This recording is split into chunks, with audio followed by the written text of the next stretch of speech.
നടിയെ ആക്രമിച്ച കേസിലെ പ്രധാന സാക്ഷി സംവിധായകൻ പി ബാലചന്ദ്രകുമാർ അന്തരിച്ചു. അന്ത്യം ചെങ്ങന്നൂരിലെ ആശുപത്രിയിൽ വൃക്കരോഗത്തെ തുടർന്ന് ചികിത്സയിലിരിക്കെ തിരുവനന്തപുരം ശാന്തികവാടത്തിൽ സംസ്കാരം നടന്നു. കൈവെട്ട് കേസിലെ പ്രധാന പ്രതിക്ക് ജാമ്യം നൽകി ഹൈക്കോടതി. മൂന്നാം പ്രതി എം.കെ. നാസറിന്റെ ശിക്ഷാവിധി മരവിപ്പിച്ചു. ഉത്തരവ് 9 വർഷത്തിലധികം ജയിൽ ശിക്ഷ അനുഭവിക്കുകയാണെന്ന വാദം പരിഗണിച്ച്. കോടതി നടപടി എൻ.ഐ.യുടെ എതിർപ്പ് അവഗണിച്ച്. റഷ്യൻ കൂലിപ്പട്ടാളത്തിൽ അകപ്പെട്ട തൃശൂർ സ്വദേശികളുടെ മോചനത്തിൽ നിർണായക പുരോഗതി. ഓർത്തഡോക്സ് സഭാധ്യക്ഷന്റെ ഇടപെടൽ ഫലം കാണുന്നു. തിരിച്ചറിയൽ രേഖകൾ ഹാജരാക്കാൻ എംബസിയുടെ നിർദ്ദേശം. ബസേലിയൂസ് മാത്യൂസ് തൃതീയൻ കത്തോലിക്ക ബാവ ഇടപെട്ടത് 24 വാർത്തയ്ക്ക് പിന്നാലെ. വിവാദ പരാമർശത്തിൽ അലഹബാദ് ഹൈക്കോടതി ജഡ്ജി ജസ്റ്റിസ് ശേഖർ കുമാർ യാദവിനെ ഇംപീച്ച് ചെയ്യണമെന്നാവശ്യം.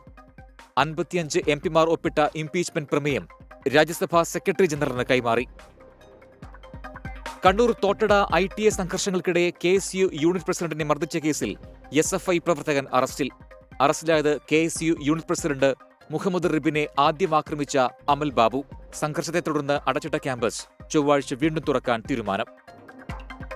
രാജ്യത്ത് വീണ്ടും വ്യാജ ബോംബ് ഭീഷണി. മുംബൈയിലെ റിസർവ് ബാങ്ക് ആസ്ഥാനം ബോംബ് വെച്ച് തകർക്കുമെന്നാണ് ഭീഷണി.